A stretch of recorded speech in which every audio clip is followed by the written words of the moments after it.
Bom dia! Despertando com Dharma, dia 20 de março. E flutua. Flutua com Johnny Hooker. Bom dia, Jaque. Oi, Luísa. Oi, Rosa. Oi, Ana Tereza. Bom dia, Rúbia. Flutua. Essa música bem bacaninha, né? Johnny Hooker. E tem uma participação, acho que do Lineker, que eu adoro. Bom dia, Silvia. Então flutua Johnny Hooker. Apesar do nome é brasileiro, pelo que eu sei. Essa batidinha blue assim. Eu não vou deixar muito, senão eles vão me cortar. A gente pode falar muito alto, senão o Instagram nos corta. Bom dia, Úrsula.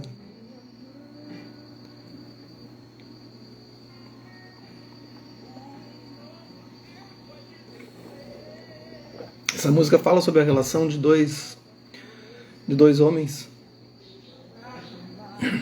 sobre o amor entre eles. Eles não vão vencer, né? Preconceito.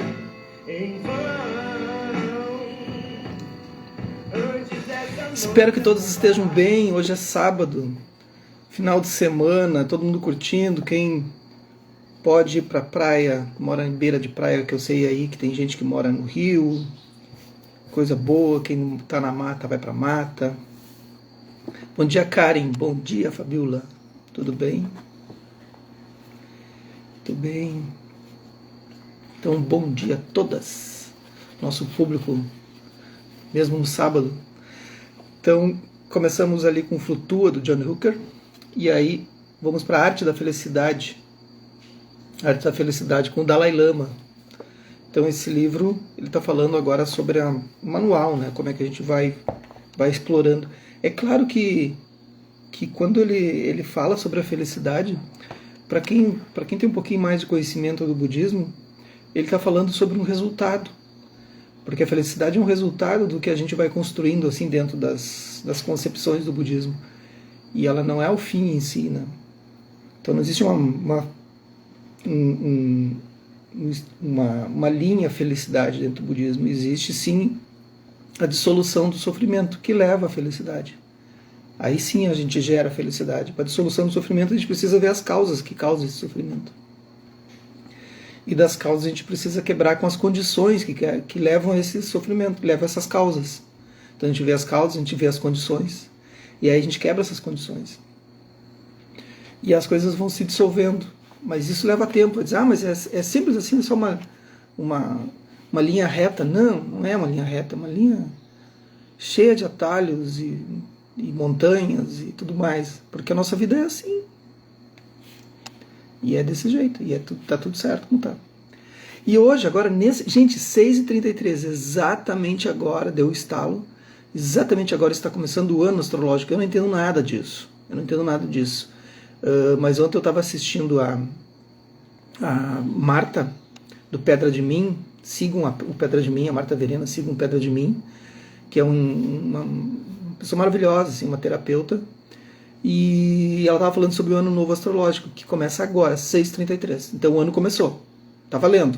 Agora é jogo, antes era só treino. Tá? Então o ano estava sendo regido por...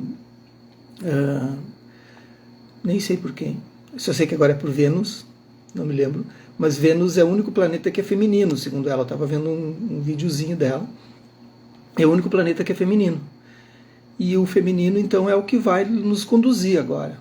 Que bom, né? Porque, como eu sempre digo, já que o masculino está fazendo só merda, então a gente tem que conduzir de uma outra maneira, né? Porque não está funcionando. E uma coisa legal que ela falou no vídeo ontem, um videozinho de uns 13 minutos, assim, explicando bem. A Marta é maravilhosa de ouvir, vocês vão amar, assim. E aí ela explica que a gente está... Agora é um processo muito yang, assim, muito mental, mas que também tem que ser yin, porque yin é feminino, yin é ação. Então a gente vai ter esse processo mais mental, mas a gente vai partir para um yin, né, que é o Vênus, que é feminino, que é a ação das coisas que a gente está se movimentando. Outra coisa muito bacana também, que ela falou, que para mim foi bacana, que é um momento de não polarização, nem positivo, nem negativo, nem preto, nem branco, entenderam, né? Sem polarização. E ela, eu acho até que eu coloquei no story ali, mas é Pedra de Mim ali, procura Marta Verena, tá? Fica fácil, Marta Verena, Pedra de Mim, é bem tranquilo, eu acho que é mais, vocês vão achar. E ou alguém aí, Roberto, se quiser, sei lá, tu tá aí ativa, tu viu ontem também o vídeo, a gente trabalhou a gente divulgou no tal ali também. Se puder colocar o link dela aí.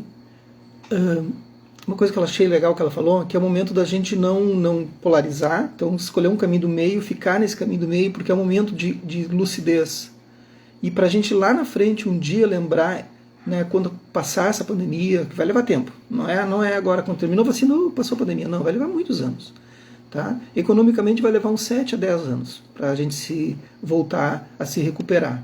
Tá? Então, de 7 a 10 anos, no mínimo. Eu estava vendo sobre os economistas sobre isso. E emocionalmente, muito tempo. Né? Muito tempo. Então, quando lá na frente um dia, e depois tem mais esses problemas políticos que a gente está passando no Brasil também, né? Lá na frente um dia, quando a gente estiver mais tranquilo, ela falou uma coisa muito bacana, a Marta, né? A gente vai olhar para trás e vai dizer, eu estive naquele momento, mas eu estive presente naquele momento. Olha a diferença.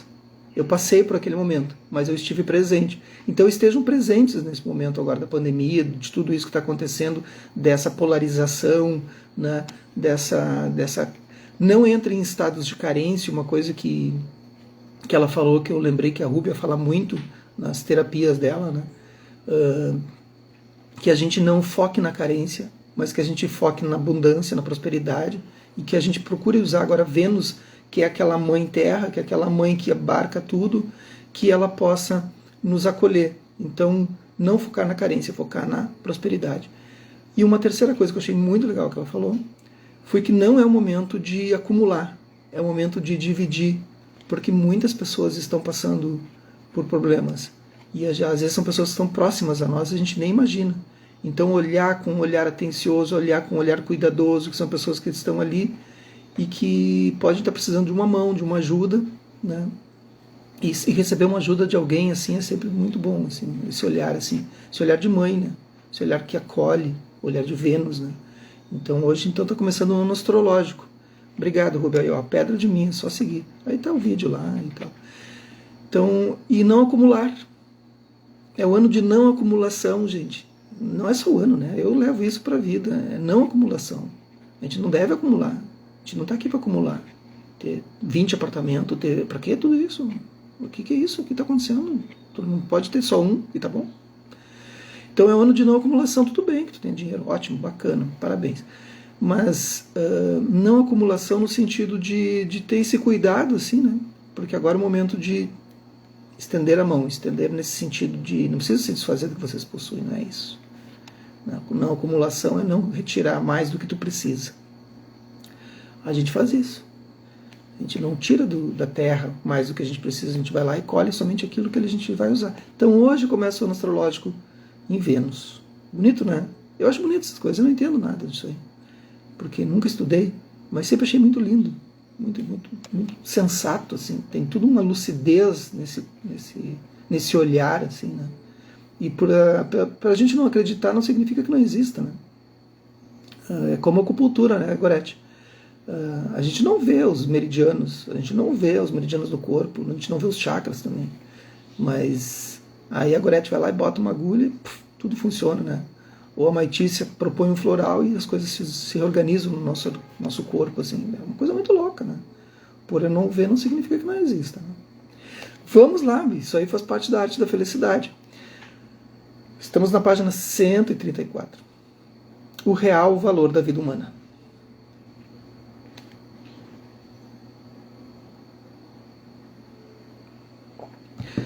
Continuando nosso estudo sobre a compaixão, comecei nossa conversa seguinte com este raciocínio. Bem, estive falando sobre a importância de compaixão sobre sua crença de que o afeto humano, o carinho, a amizade e outros fatores são condições absolutamente necessárias para a felicidade. Mas estou só me perguntando, Suponhamos que um rico empresário viesse ao Senhor e lhe dissesse: Vossa Santidade, o Senhor diz que compaixão e o calor humano são cruciais para a felicidade. Mas, por natureza, eu simplesmente não sou uma pessoa muito carinhosa ou afetuosa. Para ser franco, realmente não sinto nenhuma compaixão ou altruísmo racional, prática e talvez intelectual. E eu simplesmente não sinto emoções desse tipo. Mesmo assim, gosto da minha vida. Sinto-me feliz com minha vida como é. Tenho uma empresa de sucesso, tenho amigos, sustento minha mulher e filhos e pareço ter um bom relacionamento com eles. Simplesmente não me parece que esteja faltando nada. Desenvolver a compaixão, o altruísmo, o calor humano e assim por diante parece bom, mas para mim, qual a finalidade? Parece tão piegas. Eu vou deixar o Dalai Lama responder isso, porque é muito cedo para eu começar a me irritar. Em primeiro lugar, respondeu o Dalai Lama, se uma pessoa dissesse essas palavras, eu ainda teria dúvidas quanto a essa pessoa ser realmente feliz no fundo. Acredito, sinceramente, que a compaixão proporciona a base para a sobrevivência humana, o verdadeiro valor da vida humana, e que sem ela falta uma peça essencial. Uma profunda sensibilidade aos sentimentos dos outros é um elemento de amor e da compaixão. E sem ela, por exemplo, creio que haveria problemas na capacidade desse homem de se relacionar com sua mulher. Se a pessoa de fato tivesse essa atitude de indiferença diante dos sentimentos do sofrimento alheio, mesmo que se tratasse de um bilionário, mesmo que ele tivesse boa formação acadêmica, não tivesse nenhum problema com a família ou filhos, vivesse cercado com amigos, outros empresários ricos, políticos e chefes de governo, apesar de tudo isso, creio que o efeito de todos esses aspectos positivos permaneceria na superfície. No entanto, se ele continuasse a sustentar que não sentia compaixão e que mesmo assim não sentia falta de nada, então poderia ser um pouco difícil ajudá-lo a entender a importância da compaixão. Dalai Lama parou de falar por um instante para refletir. Suas pausas intermitentes que ocorriam em todas as nossas conversas não pareciam criar um silêncio constrangedor. Pelo contrário, era como uma força gravitacional, que conferia maior peso e significado às suas palavras quando a conversa era retomada. É muito comum estar conversando com pessoas que praticam a meditação por mais tempo, budistas, enfim. É mais comum. Porque existe uma técnica que a gente trabalha, que é, primeiro, a contemplação, né? Tu contempla, então tu faz as tuas análises e tudo mais, e depois vem o silêncio. Então esse silêncio também é na fala, ela está acontecendo o tempo todo. E esse silêncio é a contemplação também. Tu simplesmente deixa que aquilo pouse numa água, assim, né? Deixa aquilo repousar e depois retoma. E é assim quando a gente lê, quando a gente observa o que o outro fala, né? E quando observa o que a gente fala, senão a gente vai só vomitando palavras, né? Porém, mesmo que fosse esse o caso, há alguns pontos que eu poderia salientar. Para começar, eu poderia sugerir que ele refletisse sobre sua própria experiência. Ele pode compreender que se alguém o trata com compaixão e afeto, isso faz com que ele se sinta feliz. Olha, só isso já está bom. Portanto, com base nessa experiência, seria útil que ele percebesse que os outros também se sentem bem quando recebem algum calor humano e compaixão. Logo, reconhecer esse fato poderia desenvolver nele um maior respeito pela sensibilidade emocional dos outros e torná-lo mais propenso a dar compaixão e calor humano. Ao mesmo tempo, ele descobriria que quanto mais se dá calor humano aos outros, mais se recebe. Acho que ele não levaria muito tempo para se dar conta disso. E, consequentemente, esse passa a ser o alicerce da amizade e confiança mútua. Agora, suponha que esse homem tivesse todos esses bens materiais, que tivesse muito sucesso na vida, que vivesse cercado de amigos, que tivesse seguranças em termos financeiros e assim por diante. Creio que até mesmo ser possível que sua família e filhos pudessem se relacionar com ele e sentir uma espécie de contentamento por ele ser bem-sucedido e eles terem bastante dinheiro e uma vida confortável. Ótimo, isso é muito bom. Tomara que todo mundo tenha isso. Que nós todos almejamos isso, a prosperidade, a abundância, ela faz parte do caminho, todos nós queremos isso. Creio ser concebível que até certo ponto, mesmo sem sentir afeto e calor humano, ele possa não experimentar a sensação de que lhe falta algo. No entanto, se ele considerasse que tudo está perfeito, que realmente não existe nenhuma necessidade verdadeira para desenvolver a compaixão, eu diria que essa opinião decorre da ignorância e da falta de visão. Então, visão aqui, ó, para os budistas de plantão aí, e visão é o primeiro aspecto do caminho óctuplo, que é a quarta nobre verdade. E visão não se refere à visão da consciência ocular. A visão é a visão de Prajnaparamita. A visão de que tudo se interrelaciona, tudo está interconectado. A visão da humanidade compartilhada. A visão que ele está perdendo de perceber que todos nós, por mais que ele seja... Então ele é um milionário, bilionário, rico, está bem de vida, está super bem. Mas o carro que ele dirige foi construído por pessoas. Tudo que ele veste, tudo que ele come. Então, se ele começar a olhar aquilo que ele vai pegar uma maçã, ele olhar para aquela maçã e ver quantas pessoas, a gente falou sobre isso já, né? Quantas pessoas foram envolvidas na existência daquela maçã, né? Até chegar ali a mesa dele. Né? Então, quantas mãos passaram, quanto que foi preciso, quantas pessoas se envolveram naquilo, centenas de milhares de pessoas, para uma maçã acontecer. Né? E esse gesto, quando ele olhar para aquilo, que aquela maçã depende de toda a existência de todas aquelas outras pessoas, ele vai ver que naquele momento ele não é rico por si só.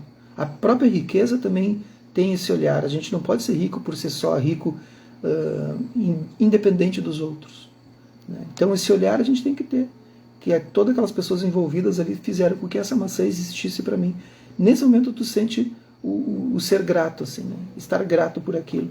Só esse olhar já muda um pouco, assim, né? De tu achar que tu é rico, tu não, eu não dependo de ninguém, tu depende de todas essas pessoas. Tudo que tu tiver, até o teu carrão do ano, assim, né? E a visão ela é Prajnaparamita. Prajnaparamita é sexta sabedoria, sexta paramita, né? Que é a sabedoria. E sabedoria é a vacuidade. Isso é um termo fantástico no budismo.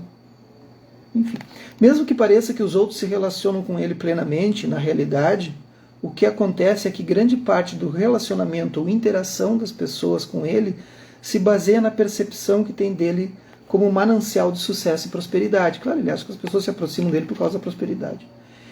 Elas podem ser influenciadas por sua riqueza e poder e criar laços com esses aspectos em vez de com a pessoa em si. Logo, em certo sentido, embora não recebam afeto e calor humano dele, elas podem estar satisfeitas. Pode ser que não esperem mais do que isso.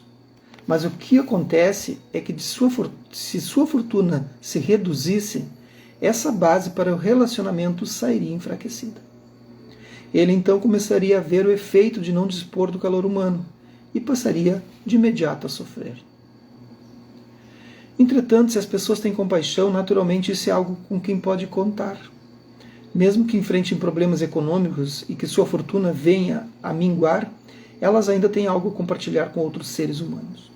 As economias mundiais são sempre tão frágeis e nós estamos sujeitos a tantas perdas na vida. Então, esse livro foi escrito antes da pandemia, né? Mas uma atitude norteada pela compaixão é algo que sempre poderemos trazer conosco. Então a gente está falando aí de economia, né? Tá falando tem os sutras do Buda também, que é só baseado em economia. O Buda ele tinha um olhar sobre todas as coisas, né? Sobre a metafísica, sobre a mente humana, sobre as relações, sobre política. Né? Ele tem todo um tratado sobre política que o Buda também ele dava aconselhamento aos reis da época. Né? O pai dele também era. Né? O pai dele era um rei, o Suddhodana, do reino dos Sakyas, né? Dos guerreiros. Eram 16 reinos que tinham na Índia, assim, que cada um tinha uma função.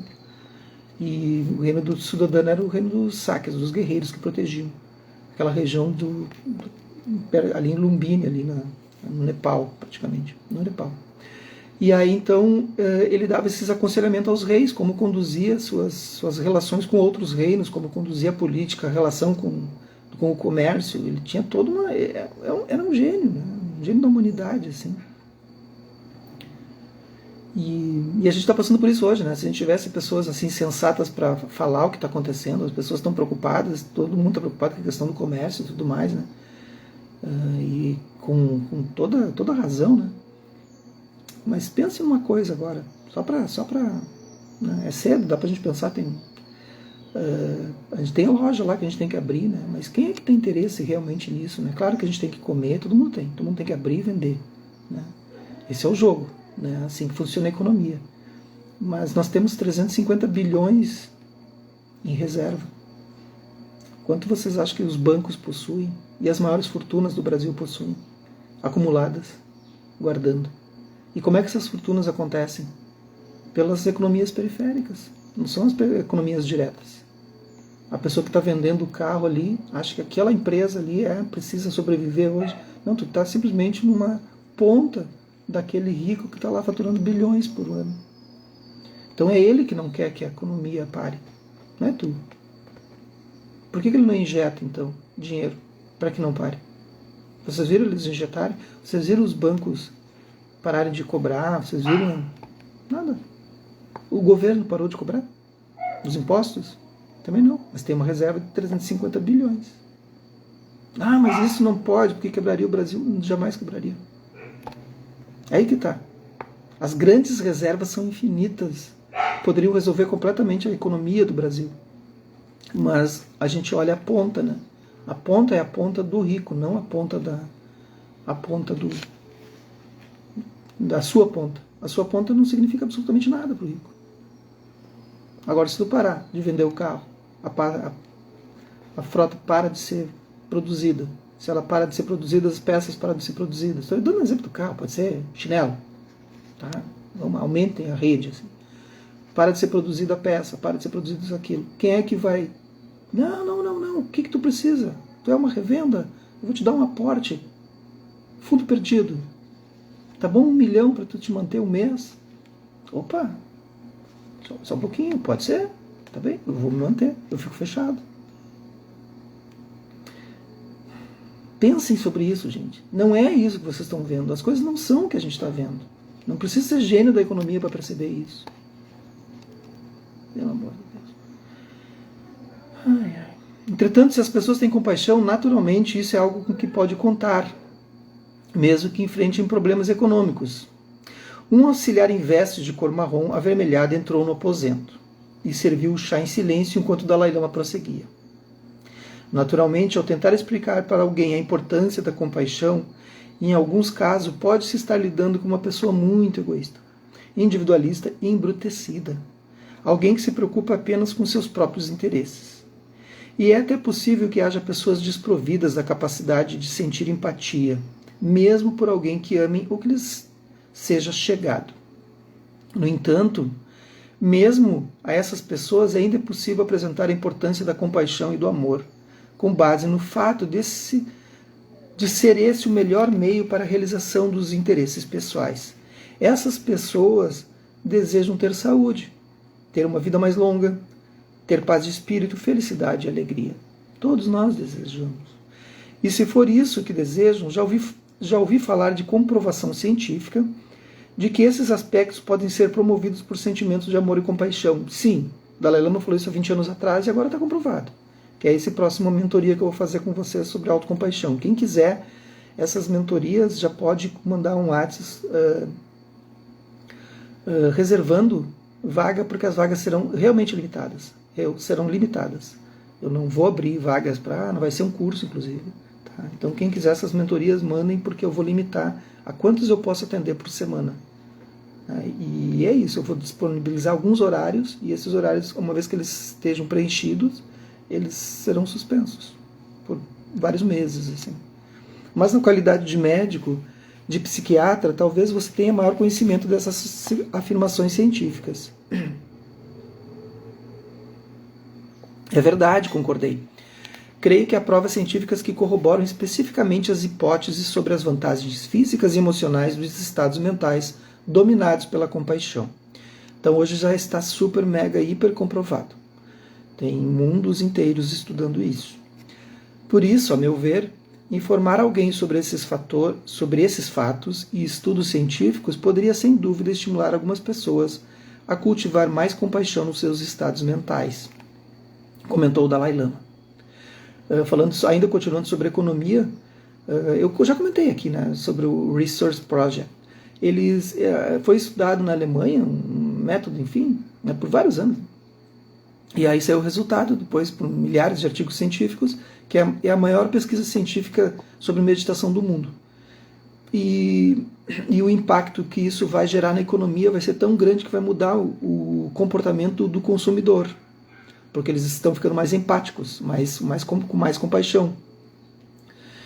E por ficar com mais compaixão, eles vão mudar o seu posicionamento quanto ao consumo. E não é uma meditação assim, meditei 15 minutos no dia, não. Eles foram testados por um ano inteiro, meditando profundamente, com várias pessoas do mundo inteiro acompanhando. Foi uma pesquisa mundial, assim, foi uma coisa maluca. Assim.